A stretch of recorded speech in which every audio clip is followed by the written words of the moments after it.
صحیح بخاری کی حدیث نمبر 510۔ زید بن خالد نے انہیں ابو جیم عبداللہ انصاری رضی اللہ عنہ کی خدمت میں ان سے یہ بات پوچھنے کے لیے بھیجا کہ انہوں نے نماز پڑھنے والے کے سامنے سے گزرنے والے کے متعلق نبی کریم صلی اللہ علیہ وآلہ وسلم سے کیا سنا ہے۔ ابو جہم نے کہا کہ رسول اللہ صلی اللہ علیہ وآلہ وسلم نے فرمایا تھا کہ اگر نمازی کے سامنے سے گزرنے والا جانتا کہ اس کا کتنا بڑا گناہ ہے تو اس کے سامنے سے گزرنے پر 40 تک وہیں کھڑے رہنے کو ترجیح دیتا۔ ابو النضر نے کہا کہ مجھے یاد نہیں کہ بصر بن سعد نے 40 دن کہا یا مہینے یا سال۔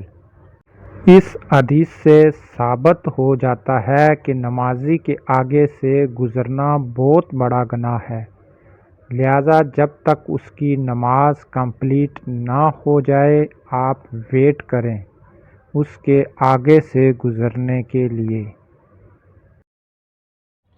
صحیح بخاری کی حدیث نمبر 511۔ ان کے سامنے ذکر ہوا کہ نماز کو کیا چیز توڑ دیتی ہے۔ لوگوں نے کہا کہ کتا، گدھا اور عورت نماز کو توڑ دیتی ہے۔ جب سامنے آ جائیں، حضرت عائشہ رضی اللہ عنہا نے فرمایا کہ تم نے ہمیں کتوں کے برابر بنا دیا، حالانکہ کہ میں جانتی ہوں کہ نبی کریم صلی اللہ علیہ وآلہ وسلم نماز پڑھا رہے تھے۔ میں آپ کے اور آپ کے قبلے کے درمیان سامنے چارپائی پر لیٹی ہوئی تھی۔ مجھے ضرورت پیش آتی تھی اور یہ بھی اچھا نہیں معلوم ہوتا تھا کہ خود کو آپ کے سامنے اس لیے میں آہستہ سے نکل آتی تھی۔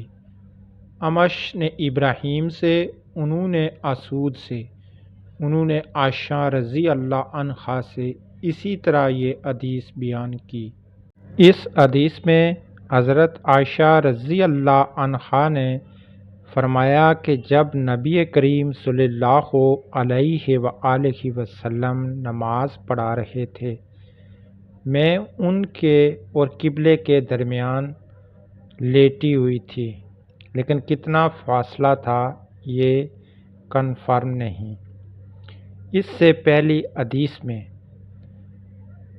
510 نمبر جو حدیث ہے، اس میں نبی کریم صلی اللہ علیہ وآلہ وسلم نے فرمایا کہ نمازی کے آگے سے گزرنا بہت بڑا گناہ ہے، اور جب کوئی نمازی نماز ادا کرے اگر اس کو خدشہ ہو کہ یہاں سے کسی چیز نے گزرنا ہے، کسی جانور نے یا انسان نے، تو اس کو چاہیے کہ وہ اپنی نماز سے آگے والی جگہ میں کسی چیز کو گاڑ لے یا رکھ لے۔